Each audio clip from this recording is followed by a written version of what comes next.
വിശുദ്ധ റമളാനിലെ ഖുർആനോത്ത് അത്ര കണ്ട് തുടരാൻ കഴിയില്ലെങ്കിലും എല്ലാവരും നിത്യജീവിതത്തിൽ ഖുർആനോത്ത് എപ്പോഴും കൂടെ കരുതണം. എന്തിനാണെന്നറിയോ? നമ്മുടെ ഖൽബ് നന്നാക്കുന്നതിന്റെ പ്രധാനപ്പെട്ട വഴി സയ്യിദുനാ റസൂലുള്ളാഹി സ്വല്ലല്ലാഹു അലൈഹി വസല്ലമ തങ്ങൾ ഉപദേശിച്ചത് ഖുർആനോത്താണ്. ഖുർആനോത്ത് എന്നും പതിവാക്കണം. എത്ര കണ്ട് ഓതാൻ കഴിയുമോ അത്ര കണ്ട് ഓതണം. ജയിലറയിൽ താമസിച്ച സമയത്ത് അബൂ ഹനീഫ റളിയല്ലാഹു അൻഹു 7000 ഖത്മല്ലേ ഖുർആൻ ഓതി തീർത്തത്.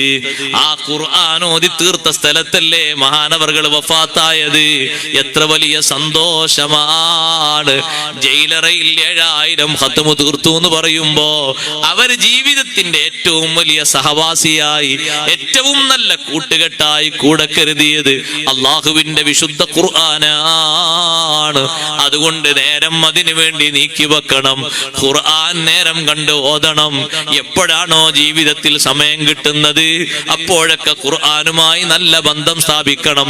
ഒരു മാസക്കാലം ഖുർആനുമായി നല്ല അടുപ്പമായിരുന്നില്ലേ, ആ അടുപ്പം വിട്ടുപോകാത്ത രീതിയിൽ സൂക്ഷിക്കണം. മരിക്കുന്ന നേരത്തും ഖുർആനോത്ത് നമ്മുടെ കൂടെയുണ്ടായാൽ എന്തൊരു സന്തോഷമാണ്. ഖുർആൻ ഓതി മരിക്കാൻ കഴിയുമോ എന്തൊരു ഭാഗ്യമാണ്.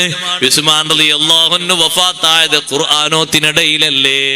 അതേ ആ ബഹുമാനപ്പെട്ട നഫീസ് റളിയല്ലാഹു അൻഹ വഫാത്തായത് ഖുർആനോത്തിനിടയിലല്ലേ. എന്തൊരു സന്തോഷമാണ് അവർക്കൊക്കെ അല്ലാഹു നൽകിയത്. ഖുർആൻ ഓതിക്കൊണ്ട് മരിക്കാൻ കഴിയുന്നത് വലിയ ഭാഗ്യമല്ലേ. അത് സൂറത്ത് യാസീൻ ഓതി മരിക്കുന്ന ആളെ പറ്റി സ്വർഗത്തിലെ ഇരിപ്പിടം കണ്ടിട്ടല്ലാതെ മരിക്കൂലാന്ന് സയ്യിദുനാ റസൂലുള്ളാഹി സ്വല്ലല്ലാഹു അലൈഹി വസല്ലം നൽകിയ ഓഫറാണ്.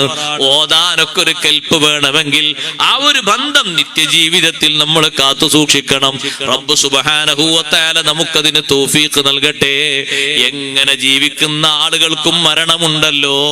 ഏത് ലെവലിൽ ജീവിച്ചാലും മരിച്ചു പോകേണ്ടവരാണ് നമ്മൾ. നമ്മുടെ അവസാനം നന്നായി കിട്ടണം. ഈ ഭൂമി ലോകത്തുനിന്ന് പിരിഞ്ഞു പോകുമ്പോ അള്ളാഹുവിന്റെ തൃപ്തിയിലായി ഭൂമി ലോകത്തുനിന്ന് പിരിഞ്ഞു പോകണം. എത്ര സന്തോഷത്തോടെയാണ് മഹാന്മാർ ഈ ലോകത്ത് നിന്ന് വിടവാങ്ങിയത്. സുബ്ഹാനല്ലാഹ്. നേരത്തെ ഞാൻ പറഞ്ഞില്ലേ, 2 വർഷക്കാലവും 5 മാസവും ഭരണം നടത്തിയ ഉമർ ഇബ്നു അബ്ദുൽ അസീസ് റളിയല്ലാഹു അൻഹു ഈ ലോകത്ത് നിന്ന് വിടവാങ്ങുന്ന നേരമായപ്പോ മക്കളെയും കുടുംബക്കാരെയും റൂമിൽ നിന്ന് പുറത്തു പോകാൻ പറഞ്ഞു. എല്ലാവരും വാതിലിന്റെ അടുത്ത ഭാഗത്ത് പോയി നിന്നു. അപ്പോൾ ഉമർ ഇബ്നു അബ്ദുൽ അസീസ് റളിയല്ലാഹു അൻഹു പറയുന്ന വാക്ക് കുടുംബങ്ങൾ കേൾക്കുകയാണ്, മക്കളും കൂട്ടുകാരും കേൾക്കുകയാണ്. മർഹബം ബിഹാദിഹിൽ വുജൂഹ് അല്ലതി ലൈസത് ബിഇൻസിൻ വലാ ജാൻ. മർഹബം ബിഹാദിഹിൽ വുജൂഹ്. മലക്കുകളെ സ്വാഗതം ചെയ്യുകയാണ്. ഈ തിരുമുഖങ്ങൾക്ക് സ്വാഗതം.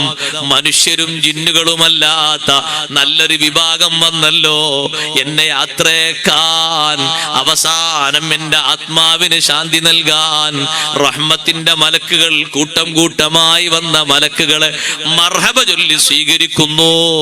ഉമർ ഇബ്നു അബ്ദുൽ അസീസ്. സഹോദരങ്ങളെ, നല്ലൊരു മരണം നമുക്കും വരണ്ടയോ?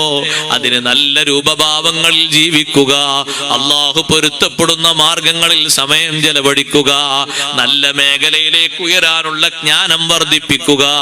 ആ ജ്ഞാനം വർദ്ധിപ്പിക്കാനുള്ള കാര്യങ്ങളും ഒക്കെ ജീവിതത്തിൽ നിത്യമാക്കുക.